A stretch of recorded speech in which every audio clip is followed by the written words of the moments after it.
Allahumma sholli alaihi wa ala alihi wa ashabihi wa ikhwanihi ajmain, amma ba'du. Bapak Ibu yang dimuliakan oleh Allah Subhanahu wa taala, alhamdulillah pada malam hari ini kita bisa berkumpul kembali di masjid yang insya Allah diberkahi oleh Allah Subhanahu wa taala. Dan pada hari ini juga alhamdulillah kita sudah melaksanakan saum Ramadan dan juga dilanjutkan dengan qiyamul lail. Semoga segala amal ibadah kita pada hari ini khususnya dan pada hari-hari sebelumnya di dalam bulan suci Ramadan ini diterima oleh Allah Subhanahu wa taala. Salawat dan salam kepada Nabiullah Muhammad sallallahu alaihi wasallam, uswatun hasanah kita, kehidupan kita di dunia dan juga di akhirat. Baiklah Bapak Ibu yang dimuliakan oleh Allah, insyaallah pada malam hari ini saya diamanahkan oleh panitia untuk menyampaikan kajian Ramadan yang berjudul Kisah Hijrah Pertama dalam Islam dan Ibrahnya dan pelajarannya. Karena ini pembuka dari seri kisah hijrah. Karena kisah hijrah nanti ada 3 insyaallah. Yang pertama hijrah pertama insyaallah pada malam hari ini, besok hijrah kedua, dan terakhir adalah hijrah yang terakhir yang betul-betul hijrah.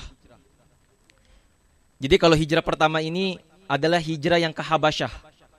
Kalau hijrah yang kedua yaitu hijrahnya ke Taif. Dan hijrah yang terakhir yang kita kenal dengan tahun Hijriah itu adalah ketika Rasulullah dan kaum muhajirin hijrah ke Madinah. Sama seperti halnya mungkin Bapak Ibu, nama masjidnya adalah Al-Hijrah. Pertanyaannya, ini tempat Bapak Ibu pertama kali hijrah atau tidak? Kalau ini tempat sekian kalinya, berarti Bapak Ibu juga mengalami fase hijrah. Mungkin dari dari kampung halaman, hijrah ke tempat yang lebih baik. Habis itu kurang baik, mungkin hijrah lagi ke tempat yang lebih baik. Dan mungkin pada akhirnya inilah tempat yang terbaik untuk Bapak Ibu. Jadi sesuai dengan nama masjidnya, yaitu nama masjidnya adalah Al-Hijrah. Alhamdulillah kita masih diberikan hidayah oleh Allah Subhanahu wa taala untuk datang ke masjid ini dan melaksanakan salat tarawih. Kalau dilihat-lihat kayaknya tambah maju ya Pak ya. Jadinya ini suatu sukses Pak. Orang sukses itu kan yang mengalami kemajuan. Jadinya ini kemajuan. Jadi sebenarnya nggak di sini saja, di Indonesia pun seperti itu. Kalau pertama malam itu masih ramai, orang masih semangat. Padahal ustadz-ustadznya di malam pertama juga udah dibilang, ini saya khawatir ini kayak beduk. Beduk itu kan depan belakang tertutup. Awalnya padat, nanti sini-sini kosong, nanti padat lagi tapi di ujung nanti Pak. Di ujung. Jadinya pas takbiran, itu baru nanti insya Allah itu padat lagi. Karena orang udah seneng. Wah besok saya mau Idul Fitri, besok saya mau merayakan Idul Fitri. Jadi nanti padatnya nanti. Jadinya insya Allah semoga Allah Subhanahu wa taala selalu memberikan kita istiqomah dalam melaksanakan ibadahnya kepada Allah Subhanahu wa taala. Bapak Ibu yang dimuliakan oleh Allah Subhanahu wa taala, sebelum kita membahas atau kita bercerita tentang sejarah, bahwasanya sejarah di dalam agama kita bukan sembarang sejarah dan bukan sembarang kisah. Di dalam surah Yusuf di ayat terakhir, ketika Allah sudah menceritakan begitu indahnya bagaimana Nabi Yusuf, bagaimana proses Nabi Yusuf diuji dan menemukan keimanan, diuji oleh Allah keimanannya, dan di akhir ayat, di akhir surah Allah Subhanahu wa taala berfirman, laqad kana fi qasasihim ibratul liulil albab. Bahwasanya di kisah-kisah mereka, fi qasasihim, di kisah-kisah mereka, ibratun, ada sebuah pelajaran. Untuk siapa? Liulil albab, untuk orang-orang yang berakal. Jadi beda Bapak Ibu. Sejarah di dalam Islam disebut dengan at-tarikh. Itu pasti mempunyai ibrahnya, pasti mempunyai pelajarannya. Beda dengan sejarah yang dipelajari di sekolah-sekolah.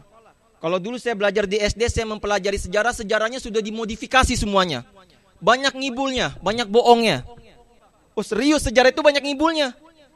Contoh yang menemukan benua Amerika siapa dibilang dalam sejarah? Columbus. Padahal jelas-jelas yang menemukan adalah pelayar Muslim. Siapa? Laksamana Cheng Ho. Loh jelas-jelas dia yang datang duluan ke benua Amerika. Namun bedanya Laksamana Cheng Ho ketika itu tidak membangun sebuah peradaban, tidak membangun sebuah masyarakat. Dia hanya membangun sebuah komunitas kecil. Ketika Laksamana Cheng Ho pulang, ujuk-ujuk Columbus dengar. Wah, si Cheng Ho tuh nemuin benua. Ngikut pura-pura dia keliling dunia. Dibuatlah katanya habis keliling dunia saya menemukan sebuah benua Amerika. Udah banyak sejarah-sejarah Islam itu dihancurkan, dilenyapkan, dimusnahkan. Makanya ketika sebuah perpustakaan besar Islam, ketika dihancurkan oleh Raja Mongol, itu semua kutub-kutub Islam itu hancur habis, semua dibakar. Sebenarnya mereka sudah mengambil intisari dari kehidupan Islam itu sendiri. Coba lihat di Indonesia misalkan, bagaimana sejarah hukum perdata itu dibuat. Sebenarnya itu datang bukan dari Belanda, namun datangnya dari Perancis, dari Kode Napoleon. Karena waktu itu Belanda dijajah Perancis, akhirnya kita beranggapan bahwasanya kita ngambil dari Belanda, padahal enggak. Kita ngambil dari Perancis, dari Napoleon, yaitu di kode Napoleonnya. Dan tahu tidak bahwasanya si Napoleon itu belajar tentang Islam di mana? Di Al-Azhar Kairo. Makanya kalau dilihat dalam KUH Perdata itu jelas banyak sekali yang bersesuaian dengan hukum-hukum Islam. Karena hukum Barat tidak mengenal masalah-masalah prinsip Islam. Banyak sejarah-sejarah yang sudah kita dibohongin. Banyak pembohong-pembohong memang di dunia ini. Apalagi kaum-kaum Barat. Dia mengambil manfaatnya saja. Dan bedanya sekarang, insya Allah kita akan sedikit membahas kisah tentang hijrah pertama di dalam Islam. Bapak Ibu yang dimuliakan oleh Allah, hijrah itu berasal dari kata hajar, yaitu berarti memutuskan atau menghilangkan. Di dalam Islam, hijrah diartikan lebih luas, yaitu berpindahnya kita, putus hubungan kita, atau cerai kita dari apa? Dari keburukan kepada sebuah kebaikan. Itu yang namanya hijrah. Jadi kalau orang pindah dari satu daerah, dia mengalami sebuah proses perpindahan dari keburukan dan kebaikan, berarti dia sudah melakukan hijrah sebagaimana di dalam Islam. Namun jika belum, berarti itu bukan namanya hijrah. Ibnul Qayyim rahimahullah membagi hijrah itu ke dalam dua.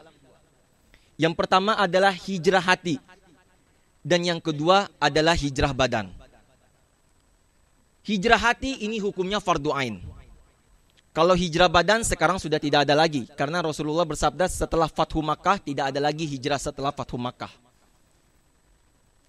Sekarang kita lebih membahas kepada hijrah fardu ain, yaitu hijrah hati.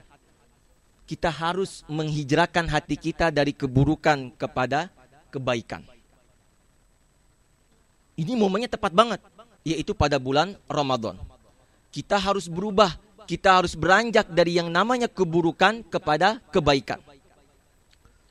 Karena Rasulullah SAW bersabda bahwasanya di dalam diri manusia ada mudghah, ada segumpal daging. Jika daging itu baik, maka baiklah seluruh perilaku orang tersebut. Namun jika daging itu atau hati itu rusak, maka rusaklah seluruh perilaku orang tersebut. 1 bulan ini Pak, hati kita sudah dikotori oleh hal-hal yang tidak penting. Apa Pak halnya itu? Pilpres. Duh, benar-benar dah. Orang udah kayak apa ya? Udah kayak Tuhan. Dia ngina orang individu seenaknya. Keluar semua kata-kata, maaf bicara, semua kata-kata binatang. Dihinalah orang ini si A, wah si A ini segala macam. Dihina dia semuanya. Dan juga begitu, kita boleh menegur orang tapi jangan tegur langsung ke individunya. Bagaimana Rasulullah Shallallahu Alaihi Wasallam? Sebagaimana yang pertama kali waktu itu Ustadz Syarafuddin datang pertama kali, apa yang beliau sampaikan adalah innamal a'malu binniyat wa innamal likulli imri'in ma nawa. Faman kana hijratuhu ila dunya yusibuha aw ila imra'atin yankihuha fakanat hijratuhu ma hajara ilaih. Barang siapa yang hijrahnya itu hanya untuk dunianya atau untuk perempuan yang dicintainya, maka hijrahnya itulah untuk dia. Hadis ini keluar, asbabul wurud hadis ini keluar adalah ketika itu ada yang namanya Ummu Qais. Ketika Rasulullah dan para muhajirin ingin hijrah dari Mekah ke Madinah, ada seorang wanita yang sangat cantik sekali. Namanya adalah Ummu Qais. Ketika itu ada salah seorang di antara muhajirin itu yang mengikuti rombongan muhajirin. Namun Rasulullah tahu bahwasanya orang tersebut hijrah bukan karena Allah, bukan karena Rasulnya. Namun karena apa? Karena si perempuan tadi. Ini cewek cantik banget nih. Tapi sayang dia pindah ke Madinah. Atau misalkan nih cewek cakep banget, tapi pindah lagi ke Sydney, pindah juga kemari ke Sydney. Ada nggak nih kira-kira? Ada. Kalau misalkan hijrahnya itu untuk ngejar cewek, ya udah yang didapetin ceweknya itu aja.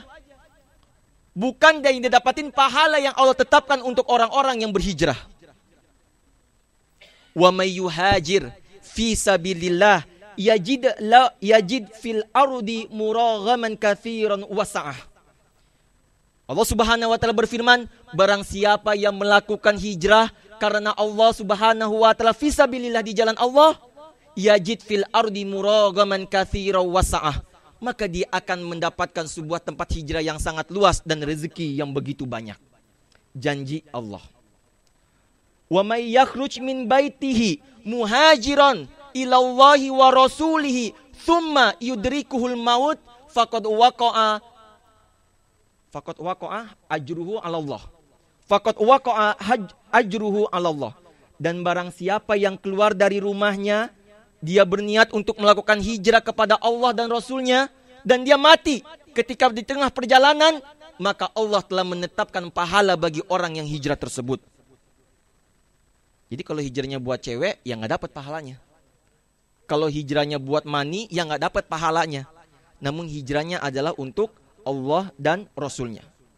Kita ingin memperbaiki iman kita, kita ingin memperbaiki keislaman kita, maka dari itulah kita berhijrah. Kita berpindah dari keburukan kepada kebaikan. Makanya Bapak Ibu, yang selama ini ada, kalau ada, saya berharap tidak ada, yang sudah dikotori hatinya dalam mencela, mencaci dan segala macam kepada saudara kita yang sama-sama muslim, lebih baik kita membersihkan hati itu. Hijrahlah dari keburukan kepada kebaikan. Lihatlah sungai yang selalu mengalir. Bahwasanya ketika sungai selalu mengalir, maka dia akan menjadi air yang jernih. Namun ketika sungai itu airnya diam saja, dia akan menjadi keruh dan menjadi air yang busuk. Sama seperti manusia. Ketika hatinya tidak dihijrahkan kepada kebaikan, maka hatinya itu akan menjadi busuk. Maka hatinya itu akan menjadi kotor. Namun ketika hatinya itu dihijrahkan kepada kebaikan, maka hatinya itu akan menjadi jernih insyaAllah. Bapak Ibu yang dirahmati oleh Allah Subhanahu wa ta'ala. Kisah hijrah pertama di dalam Islam terjadi pada tahun kelima masa kenabian Rasulullah sallallahu alaihi wasallam. Bermula di tahun keempat, ketika itu cobaan terus datang kepada Rasulullah dari kaum kafir Quraisy. Selalu mencoba Rasul, selalu memberikan sebuah perilaku yang tidak enak kepada Rasulullah. Mengancam untuk dibunuh, mengancam untuk ditawan, dipenjarakan, dan mengancam dengan yang lain-lainnya. Ketika itu Rasulullah bingung. Ini gimana sekarang? Kaum Quraisy banyak mengancam kehidupan kaum muslim ketika itu di Mekah. Akhirnya Rasulullah SAW memutuskan untuk menyuruh beberapa sahabat untuk melakukan hijrah. Namun ketika itu hijrah yang pertama tidak dilakukan di dalam negeri Arab. Namun Rasulullah menyuruh para sahabat, para muhajirin untuk hijrah keluar negeri Arab. Yaitu di mana? Di Habasyah. Di manakah letaknya Habasyah? Habasyah itu ada di Ethiopia, Afrika. Sekarang Ethiopia itu menjadi salah satu negara yang termiskin.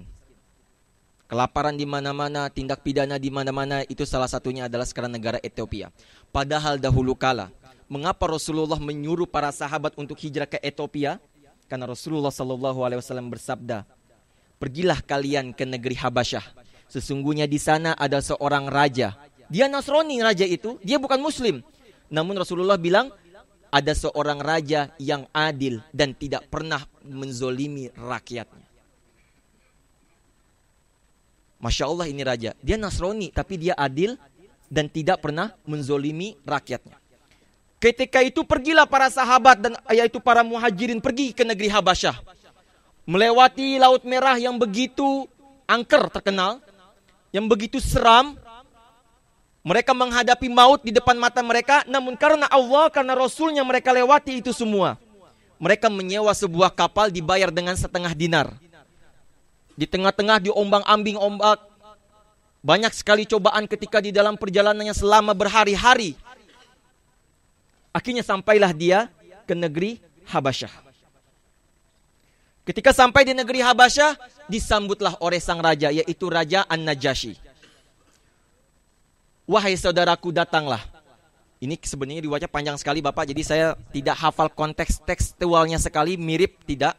Tapi intinya saja seperti itu. Wahai saudaraku, datanglah. Datanglah wahai saudaraku. Para muhajirin bilang bahwasanya kami ingin meminta perlindungan kepadamu, wahai raja. Karena di daerah tanah lahir kami, kezoliman selalu ada. Kaum kafir Quraisy tidak pernah hentinya dan tidak pernah menyerah untuk memerangi kami. Akhirnya diterimalah oleh Raja Najasyi tersebut. Diterima oleh Raja Najasyi tersebut. Akhirnya dilindungilah mereka. Yang pergi ketika itu adalah dipimpin di bawah Utsman bin Affan. Dan juga istrinya yaitu Ruqayyah. Ruqayyah ini sebenarnya ibroh yang sangat besar. Seorang perempuan yang bernama Ruqayyah. Ruqayyah itu adalah kakak dari Fatimah. Anak dari Rasulullah SAW. Apa yang dialami Ruqayyah di tengah perjalanan sebagai yang saya sebutkan tadi, cobaan yang begitu besar. Dia sangat rindu kepada keluarganya dan di tengah perjalanan dia mengalami keguguran. Dia tahu bahwasanya hal itu membahayakan dirinya. Namun lihatlah, karena dia berhijrah karena Allah dan Rasulnya, dan di tengah perjalanan dia mengalami keguguran. Namun ketika itu Ruqayyah tidak bersedih hati. Karena dia yakin ketika dia berhijrah di jalan Allah dan Rasulnya, Allah akan menggantinya dengan yang lebih baik. Itu Pak keyakinan kita. Ketika kita hijrah, kita pergi ke dakwah, kita membantu agama Allah, yakinlah apapun cobaan yang datang kepada kita, insya Allah Allah akan membalasnya dengan yang lebih baik. Maka dari itu Ruqayyah dijuluki oleh wanita yang 2 kali hijrah. Karena Ruqayyah nanti dia 2 kali hijrah, dia juga ikut nanti pas hijrah ke Madinah. Setelah itu, setelah sampai, dilindungilah para muhajirin tersebut oleh Raja Najasyi. Terdengar suatu saat bahwasanya kaum kafir Quraisy sudah memeluk Islam. Akhirnya kembalilah para muhajir itu kembali ke negeri Mekah, ke tanah Mekah. Namun sayang, ketika mereka sudah kembali ke negeri Mekah, ke tanah Mekah, yang didapati adalah lain dari apa yang didengar. Bahwasanya kaum kafir Quraisy belum masuk Islam. Rasulullah menyuruh balik lagi, pergilah kalian kembali ke negeri Habasyah. Di sana kalian aman, makan ditanggung, hidup nyaman, enggak ada tekanan.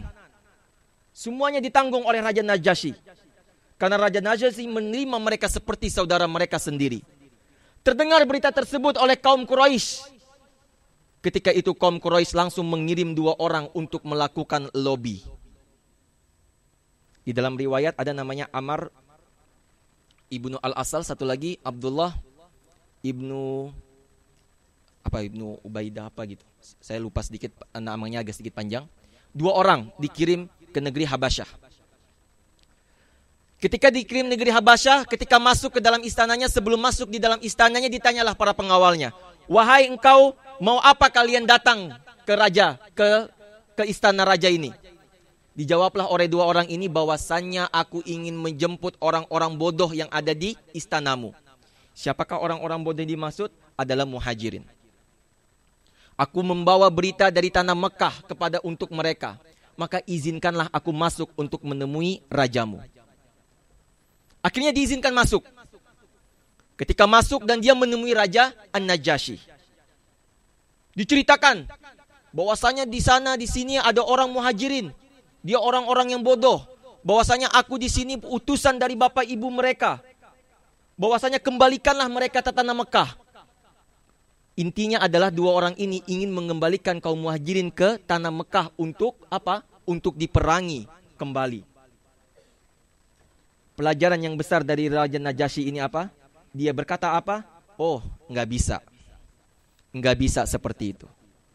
Bahwasanya aku harus memanggil salah seorang dari mereka untuk melakukan apa benar tidak yang engkau katakan. Dipanggillah sahabat, ketika itu yang datang adalah sahabat Ja'far bin Abi Thalib. Ketika itu Ja'far mengatakan, wahai raja, datang ke istana, tapi Ja'far tidak sujud kepada raja. Karena semua orang yang datang kepada dia sujud. Dan Ja'far tidak sujud. Ketika itu ditanya, wahai Ja'far, kenapa engkau tidak sujud di hadapanku? Apa kata Ja'far? Wahai raja, bahwasanya telah datang kepada kami Rasulullah. Dan dia mengatakan bahwasanya kami tidak boleh bersujud selain kepada Allah Subhanahu wa ta'ala. Setelah itu dua orang tadi belum puas. Bilang kepada raja, raja, tanyalah kepada mereka tentang Isa bin Maryam. Karena raja ini Nasrani. Ditanya kepada Isa, apa menurut kalian, pendapat kalian tentang Isa ibnu Maryam? Dijawablah oleh sahabat Abu Ja'far bahwasanya Isa adalah seorang ruh, Isa adalah manusia yang lahir tanpa seorang bapa yang ditiupkan langsung ruhnya ke dalam Maryam. Dan Maryam adalah wanita yang sangat mulia di muka bumi ini. Meskipun dia sudah melahirkan anak, namun dia masih perawan. Karena apa? Karena dia melahirkannya bukan dari proses hubungan suami istri. Berarti Maryam masih perawan. Apa yang dikatakan Raja Najasyi tersebut? Wallahi, apa yang engkau katakan benar apa adanya. Sesungguhnya itulah apa yang aku baca di dalam Injil. Jadinya sebenarnya Bapak, di dalam Injil itu, Nabi Isa itu sudah dijelaskan adalah nabi. Nabi yang akan datang di akhir zaman, nabi terakhir yang akan datang. Namun karena Injil itu kembali lagi ke proses yang tadi. Karena Injil itu sudah melalui modifikasi yang banyak tangan manusia, jadi Injil itu sekarang sudah tidak asli lagi. Menarik untuk kita ketahui bahwasanya sedikit saya informasikan. Bahwasanya dulu di Amerika itu ada konferensi. Ini saya dapat ceritanya dari Moko Ginta, yaitu seorang mu'alaf. Di Amerika ada konferensi untuk memvalidasi ke Injil itu benar atau tidak. Itu yang diundang bukan orang Muslim, tetapi semua pastor di dunia ini, di semua negara ini diundang ke Amerika untuk mendiskusikan Injil ini benar atau tidak. Akhirnya keluarlah hasilnya. Jadi hasilnya apa? Kalau misalkan ada ayatnya itu warnanya merah, atau saya lupa, yang penting setiap, kan kalau di kita ayat ya, yang penting setiap itunya ada diwarnain gitu. Jadi misalkan warnanya hitam, jadi kata-katanya kalau hitam ada penjelasannya di bawahnya, bahwasanya this is true, this from ini benar, ini kalam Allah, ini kalam Tuhan. Terus kalau ada warnanya lain dibilang maybe, mungkin ini benar ayat-ayatnya, mungkin benar, mungkin tidak dari Allah, dari Tuhan atau tidak. Terus ada lagi warna yang lain bahwasanya dibilang, oh ini enggak, ini sebenarnya enggak pernah, ini buatan manusia. Itu ada hasilnya seperti itu. Dan Raja Najasyi ini mengakui akan hal tersebut. Bahwasanya apa yang dikatakan Abu Ja'far itu benar adanya. Bahwasanya apa yang kau katakan tentang Isa ibnu Maryam itu sama seperti apa yang aku baca di Injil. Bahwasanya Isa bukan Tuhan, Maryam bukan Tuhan. Isa adalah nabi dan akan datang setelah Isa nabi terakhir, yaitu Rasulullah sallallahu alaihi wasallam, dan itu adalah apa yang engkau yakini. Wahai Abu Ja'far, jikalau bukan karena aku seorang raja, kalau bukan karena kesibukanku mengurus rakyat, maka aku akan datang kepada Rasulmu dan aku akan sendiri yang membawakan 2 sendalnya.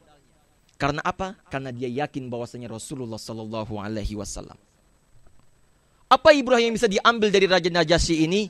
Sesuai dengan ayat Allah Subhanahu wa taala, ya ayyuhalladzina amanu in ja'akum fasikum bidaba'in fatabayyanu. Wahai orang-orang yang beriman, jika datang kepada kalian suatu berita dari orang-orang fasik, fatabayyanu, maka telitilah kebenaran akan berita tersebut. Ini nih Pak yang tidak kita teliti. Ada postingan di Facebook, si A kayak gini, langsung di-share. Iya kan? Pas Pilpres itu kan banyak banget kan? Sampai teman saya itu ada yang bilang, kalau misalkan si A nggak jadi presiden, mendingan gua mati katanya. Hebat banget itu orang bisa buat teman saya seperti itu. Karena apa? Dia mengutip semua berita, dikutip. Habis itu, nah lo tertawan. Terus dikasih ini, linknya ini, segala macam, dikasih segala macam. Padahal jelas kita orang yang beriman. In ja'akum fasikum binaba'in fatabayyanu antusibu qauman bijahalatin fatusbihu ala ma fa'altum nadimin. Karena apa? Karena ditakutkan karena kebodohanmu bijahalatin, kamu akan merusak suatu kaum dan kamu akan menyesal dari apa yang kamu kerjakan. Lihatlah Raja Najasyi, dia Nasrani, dia bukan beriman. Tapi ketika 2 orang tadi Quraisy berkata kepada Raja Najasyi, dia nggak percaya dulu. Oh nggak bisa, enak aja main percaya. Panggil dulu itu yang kamu tuduh orangnya. Saya mau melakukan tabayun, saya mau nyari kebenaran.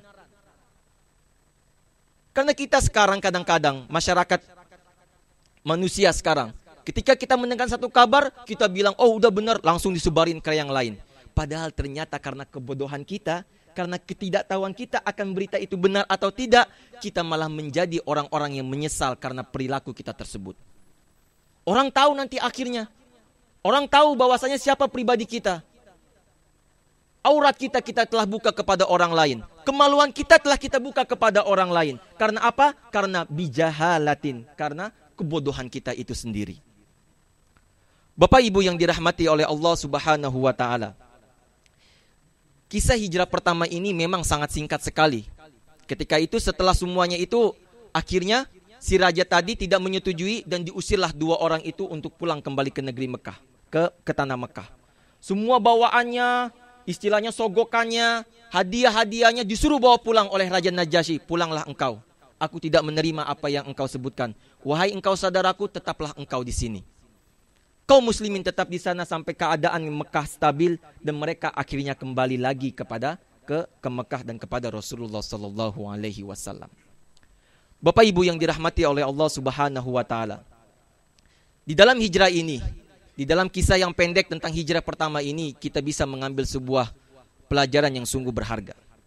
Bahwasanya ketika kita yang pertama adalah ketika kita ingin berniat untuk berhijrah, maka niatkanlah hijrah kita itu hanya untuk Allah Subhanahu wa taala dan Rasulullah. Di Indonesia, Pak, banyak yang namanya di universitas-universitas negeri, itu forum studi Islamnya, anak-anak muda kan ya, mahasiswa.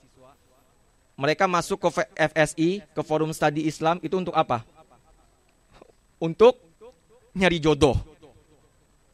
Bener tuh. Saya pengen ceweknya yang solihah, tapi cantik. Nyarinya di mana ya? Kagak mungkin nyari di jembatan. Kagak mungkin nyari di pinggir pantai. Terus nyarinya kemana? Ya nyarinya ke forum studi Islam. Akhirnya banyak itu yang daftar. Jadi setiap tahun tuh kalau forum studi Islam itu banyak yang daftar.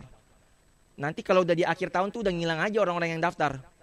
Karena apa? Ya karena cewek yang dicarinya itu ternyata nggak suka sama dia. Dia pengen cewek yang cantik, muslimah, tapi niat dia masuk ke forum studi Islam itu untuk apa? Ya untuk cewek itu, bukan untuk berdakwah. Jadi kita sering dulu di kampus sering mengingatkan, wahai saudara-saudaraku, kalian di sini adalah untuk dakwah di jalan Allah. Jangan kalian kesini untuk nyari cewek. Cewek itu datang sendiri. Kalau misalkan kita berbuat baik dan kita tawakal kepada Allah. Niat itu di dalam Islam mutlak hanya untuk Allah. Kalau yang kesekian-sekiannya itu jatuhnya kepada doa. Jadi salah kalau misalkan kita bilang, saya mau sodakoh, niat saya untuk dapat jodoh cepat. Saya mau sodakoh, niat saya supaya naik haji. Itu nggak niat. Niat itu hanya untuk Allah. Niat itu hanya untuk Allah. Karena ketika niat kita untuk Allah, lihat ayat tadi, faqad waqa'a alaihi ajruh. Faqad waqa'a ajruhu 'alallah. Faqad waqa'a ajruhu 'alallah. Telah ditetapkan balasannya bagi mereka yang berjihad di jalan, yang muhajir atau yang berjihad di jalan Allah Subhanahu wa taala. Itu yang pertama, niatkan semuanya hanya karena Allah. Bapak-bapak, ibu-ibu yang hijrah dari Jakarta atau dari mana Indonesia ke Sydney, niatkan untuk Allah. Alhamdulillah. Alhamdulillah kalau kita lihat di sini kajian Islamnya juga lebih sering daripada beberapa komunitas masyarakat di Indonesia. Beberapa ya Bapak, tidak semuanya, karena banyak juga Indonesia yang melakukan kajian yang rajin. Yang kedua adalah dari kaum Najat, dari Ruqayyah tadi, bahwasanya dia meninggalkan segala saudaranya, dikorbankan segala hartanya, dikorbankan segala keinginan duniawi dia hanya untuk apa? Hanya untuk hijrah di jalan Allah, untuk menuju kebaikan.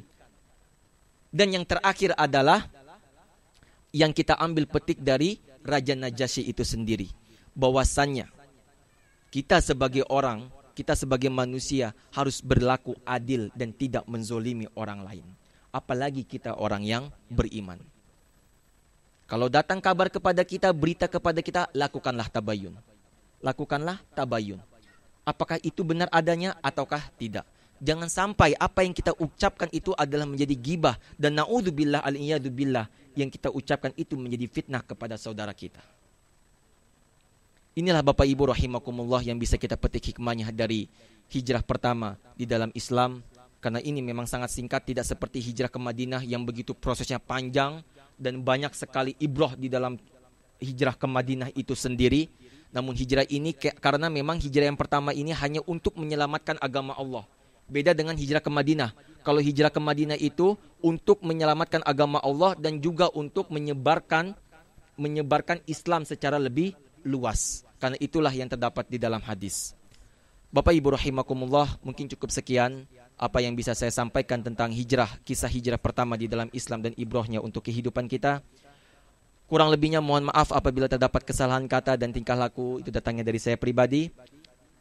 Segala kebenaran datangnya hanyalah dari Allah Subhanahu wa taala dan Rasulnya. Al-afu minkum wabillahi taufiq wal hidayah. Wassalamualaikum warahmatullahi wabarakatuh.